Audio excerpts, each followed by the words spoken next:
warahmatullahi wabarakatuh. Alhamdulillah wassalatu wassalamu ala Rasulillah wa ala alihi wa sahbihi wa mawala wa la hawla wa la quwwata illa billah, amma ba'du.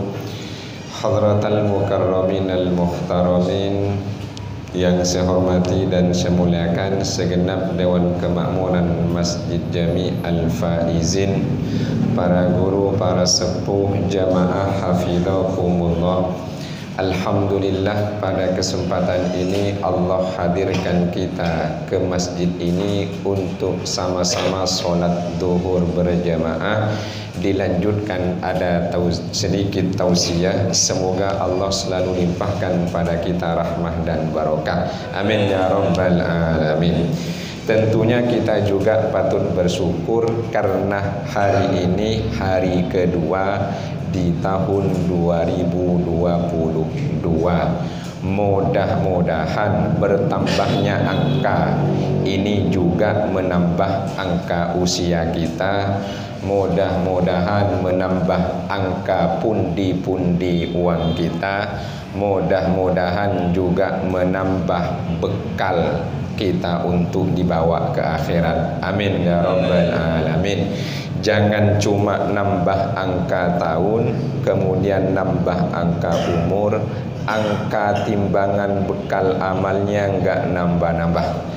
Oleh karena itu, mari kita sama-sama memperbaiki diri. Semoga di tahun ini kita jadi lebih baik dibanding sebelumnya. Amin ya rabbal alamin. Para jamaah hafidhakumullah, 2022 kan termasuk urusan dunia.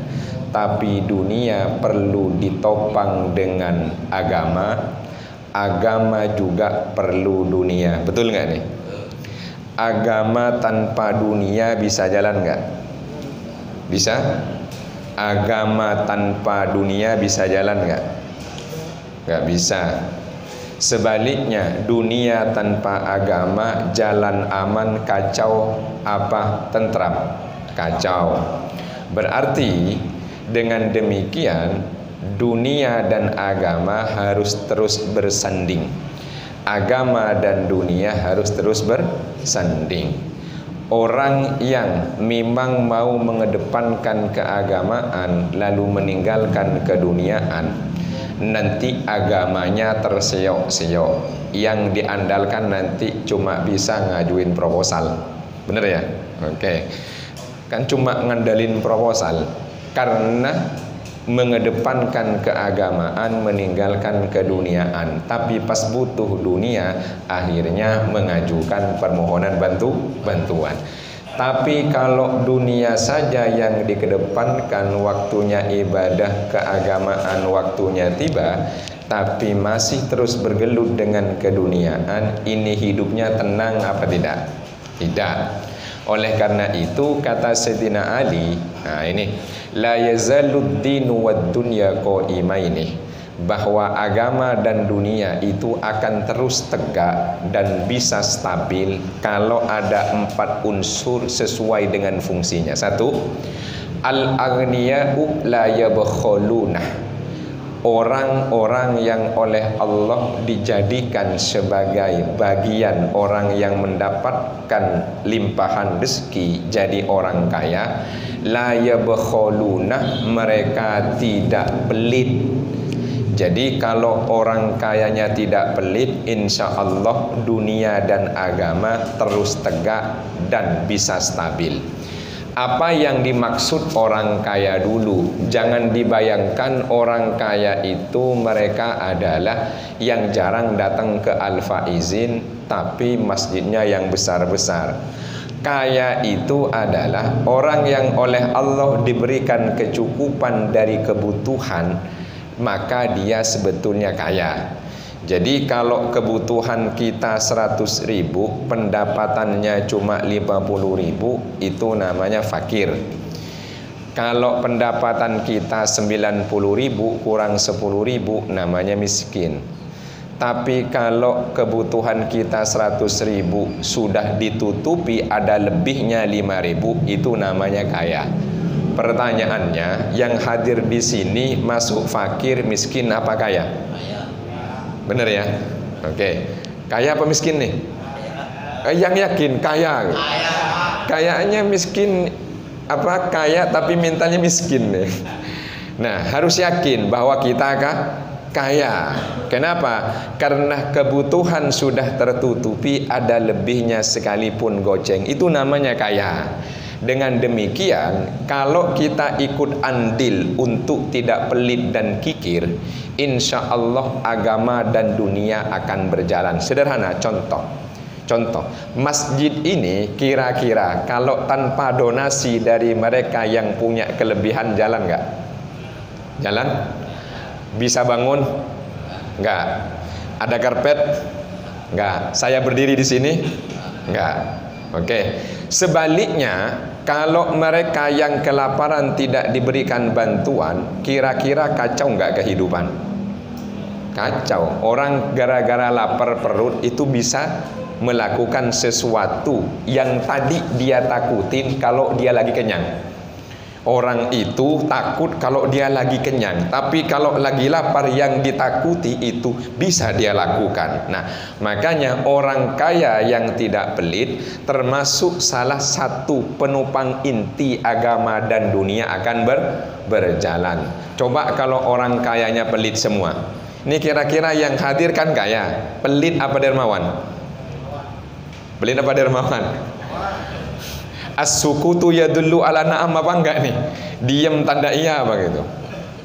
Nah, problem kita adalah kita sebetulnya status sejatinya kaya, tapi kok merasa miskin. Nah itu, tapi merasa miskin. Ada orang miskin tapi sok kaya. Beda dengan merasa kaya. Ada orang miskin tapi sok kaya. Ini orang kaya tapi merasa miskin. Yang kaya merasa miskin, akhirnya ya bakhil karena merasa kurang. Yang miskin sok kaya, akhirnya berpolah, akhirnya bertingkah. Jadi yang baik itu kaya tapi dia tidak pelit. Urusan nanti keagamaan insya Allah jalan dan lancar. Berarti kita sebagai manusia diperintahkan miskin apa kaya? Ayo, bener ya.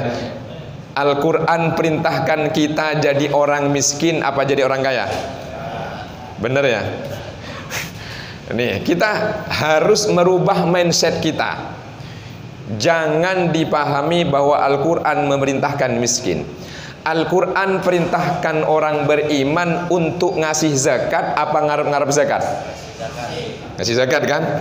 Berarti Al-Quran memerintahkan kita jadi orang kah? Cuma pas kaya jangan Nah ini waktu kurang. Saya kalau punya ini nanti saya bangun begini, udah kaya lupa dia.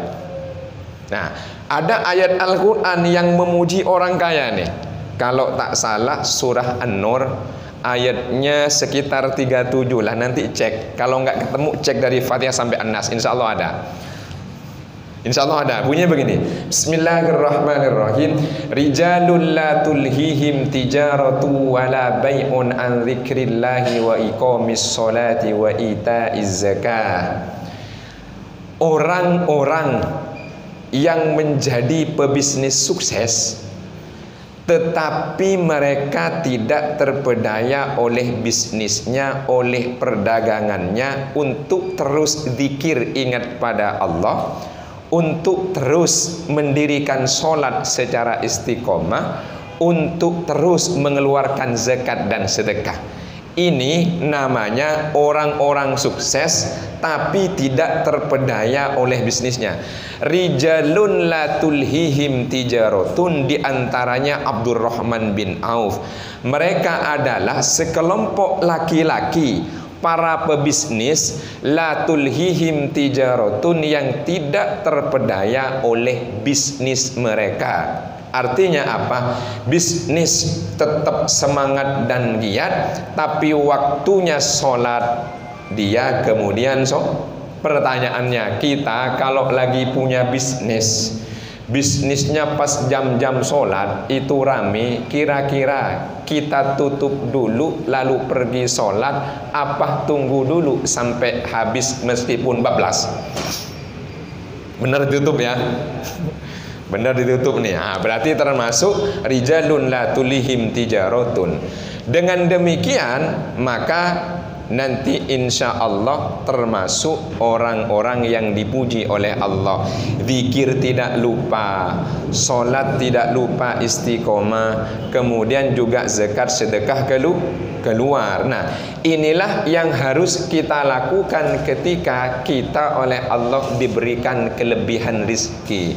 Mohon maaf, ini kan kebanyakan kita lagi pas serba kekurangan kan zikirnya mantap, betul ya? Betul. Mantap. Sampai 3 jam gak berasa, ya Allah sudah subuh. Mantap itu.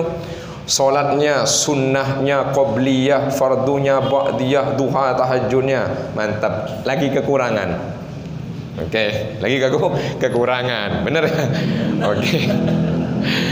Kemudian sedekahnya banyak dengan harapan supaya dapat kemudahan berlipat-lipat, ya kan? Sekarang sudah beneran sukses kaya. Pertanyaannya, masih zikir kayak waktu serba kekurangan apa berubah? Berubah ya. Sholatnya masih kayak yang dulu apa berubah? Sudah berubah ya. Semua sholat sunnahnya dilakukan kayak kemarin. Sekarang sedekahnya yang dulu berharap dapat kemudahan dengan sedekah biar berlipat-lipat, sekarang masih istiqomah sedekah atau bisa nambah atau masih kayak dulu sedekahnya? Berkurang, jangan-jangan susah juga nyari duit nih. Itu problem kita. Dengan demikian maka betul kata Sayyidina Ali, orang yang kaya tapi dia tidak pelit, insya Allah agama dan dunia terus tegak dan berjalan stabil. Agamanya jalan lancar, dunianya juga aman tentram. Coba kejahatan itu kan ada karena sederhana, urusan perut. Bener ya? Urusan perut. Coba kalau dipenuhi kebutuhan perutnya, anteng. Kemudian orang-orang yang perlu pendidikan itu dikasih beasiswa. Kira-kira agama itu terus jalan apa tidak? Cek. Ini kritik buat kita internal umat Islam.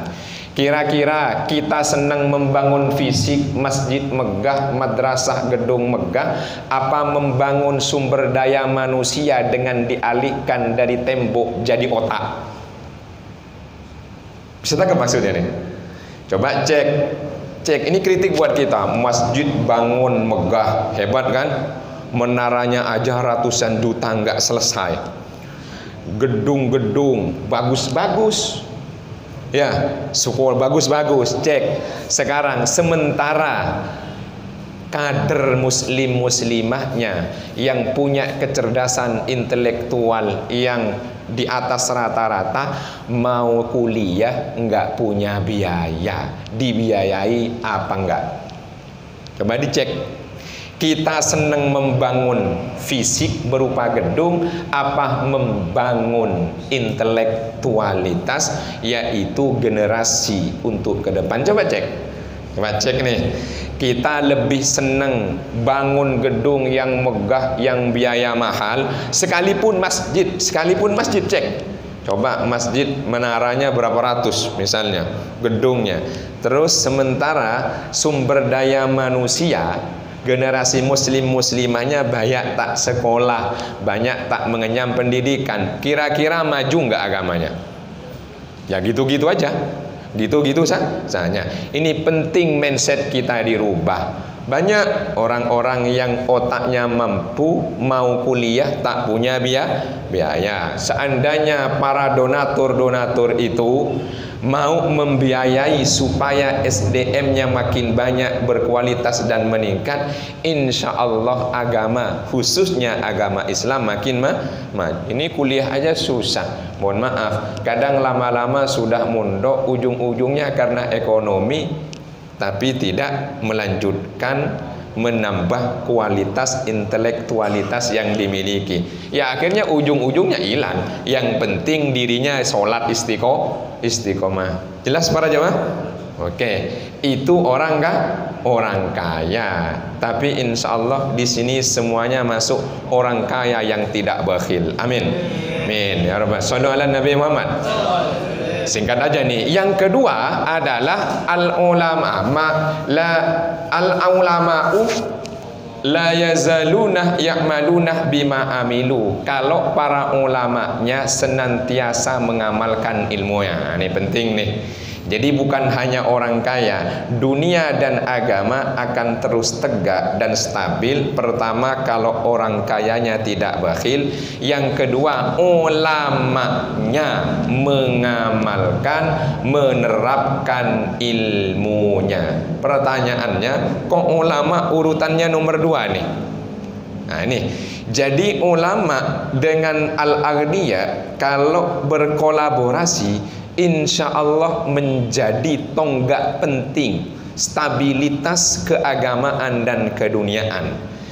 Yang memperbaiki urusan keagamaannya itu ulama, yang memperbaiki stabilitas keduniaannya itu aghniyah. Bahkan aghniyah bisa juga mempertahankan stabilitas keagamaan dan keduniaan. Contoh, ulamanya ekonominya lemah, ustadz kiainya ekonominya lemah, kemudian disuruh untuk bisa memperbaiki sumber daya manusia, sementara yang di rumah perlu nafkah.